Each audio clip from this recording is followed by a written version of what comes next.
Thank you, thank you. Thank you for tuning in this morning. I think we just have some time for a daily message, although it did transcribe part 12 of 1 Kings. The last few sections are a bit longer, so I think I'm going to make it 13 parts for this one. I would like to get into it, but we might not have the time this morning. I might see you later this afternoon. Without further ado, let's get into our daily message from the Qur'an. Say hi to little Fuzzy. I just want to eat him. Alright, you guys, let's go ahead and begin. In the name of Allah, most gracious, most merciful. Alright. Okay. Surah 11, line 53. Out of interest, just take a quick look. Alright. And again, these are very commonly, checking in on the people. I heard something recently where it says there are 3 parts of a Surah in the Quran. There are 3 parts. The first is the Lord speaking to a group. The second part is the group. I have to really look at it one more time and listen to it one more time. But there are 3 different parts, and what this is giving here is response from the people, right? So this is what we're doing when we're reading maybe in the midway through a Surah, right? Surah 11. And the beginning, would be the first few lines here. But apparently there are 3 parts to every Surah, kind of giving different perspectives. So that's why we say checking on the people. And let's go ahead and read what the people have to say, right? They said, "O Hud, no clear sign hast thou brought us, and we are not the ones to desert our gods on thy word, nor shall we believe in thee." All right, so we are going through a bit of this drama within the Bible as well, right? All these individuals, right, these civilizations have their gods. They have their own household gods. They have Baal and Asherah that they are establishing, right? They said, we have our belief, we have our faith, so why on your word should we listen to you? You have brought us no clear sign. Everybody needs a sign, right? They need a reason. Okay, right? We could understand that, right?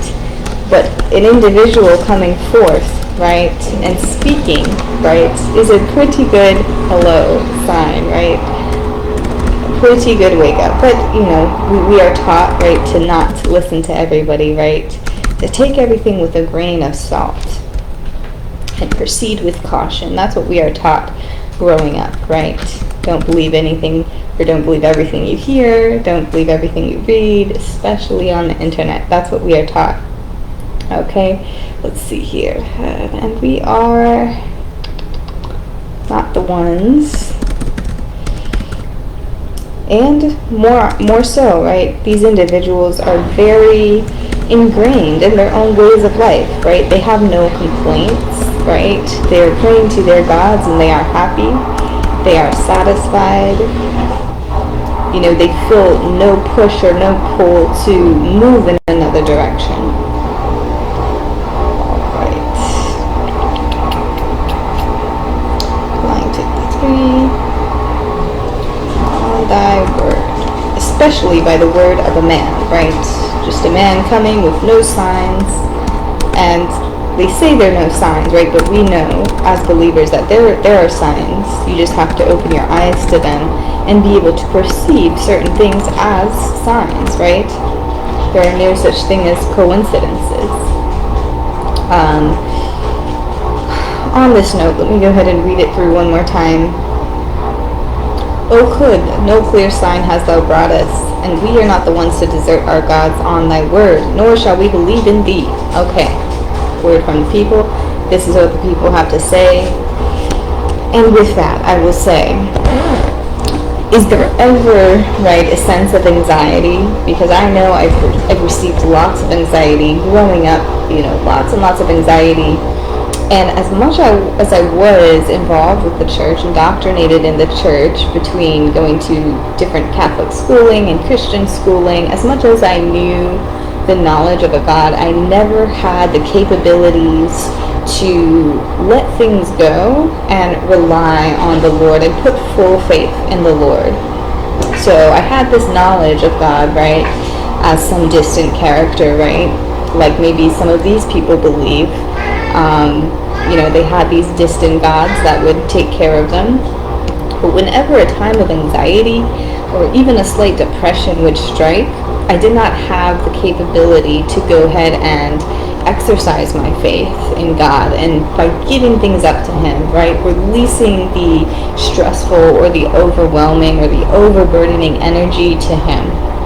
So by reading the Word, by exercising actual religion and faith, and through prayer, now I'm able to put the knowledge when I have these feelings of depression or anxiety or stress, right?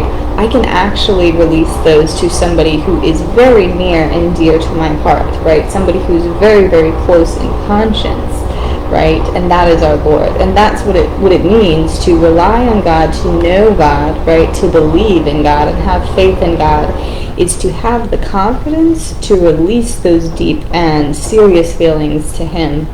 And that strengthens the relationship even more so. And I'm shouting because I have the laundry going on, so I apologize. Now I kind of stopped, so maybe I don't need to shout so much.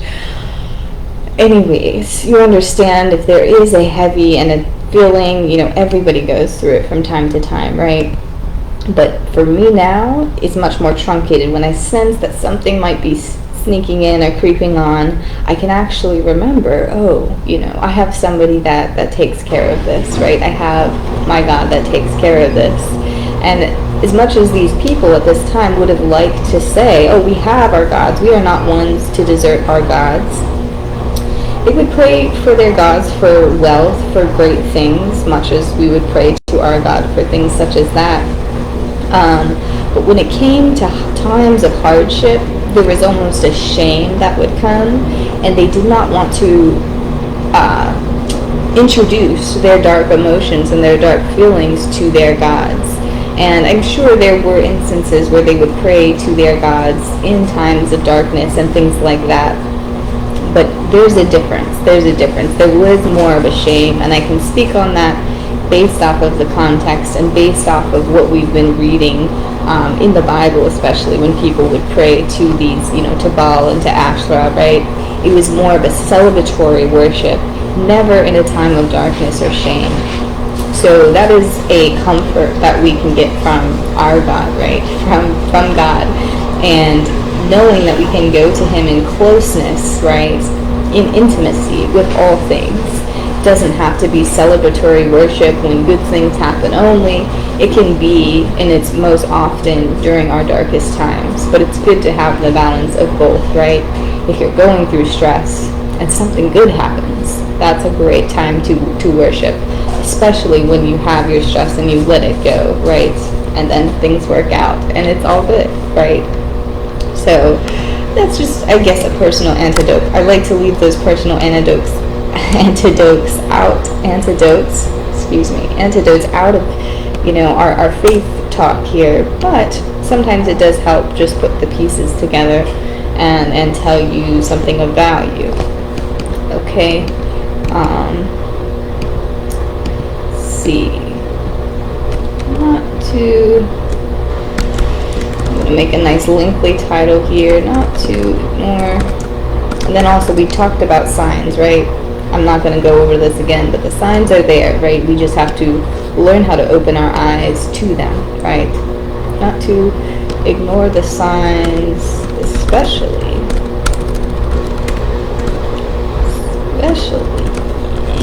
times of darkness. Okay, not to ignore the signs, especially in times of darkness, right? This is what our God is great at, right? Casting out dark feelings, energies, emotions, right? He will take them on, right? He will relieve you of your burden, even if it's so hard to give up your moment of panic or stress, right? He will take it on, just if you can just let go, right? Just let go of that feeling, focus on something else, right? know in your heart, I have a God that takes care of this type of feeling, this type of emotion, this type of battle or roadblock. I have a God who absolves it, who gets rid of it, right? So that's a beautiful feeling to have, and if we hold on to that and we practice that day in and day out, because not a day goes by without a challenge, right? Big or small. Just keep remembering that and keep practicing that. I think it would be very, very helpful. Okay. Blessings and peace. I hope you guys have a good rest of your day. I will maybe try to come on if I'm feeling up to it. You know, First Kings is getting a little bit a lot, right, with the wars and everything. I don't know how much I can handle it. We're no longer talking about Elijah. We're going to go on to Ahab, just the rest of his reign. So let's see if I have the energy for that today. Okay. I'll talk to you guys later, if anything. Have a good rest of your day. Bye-bye.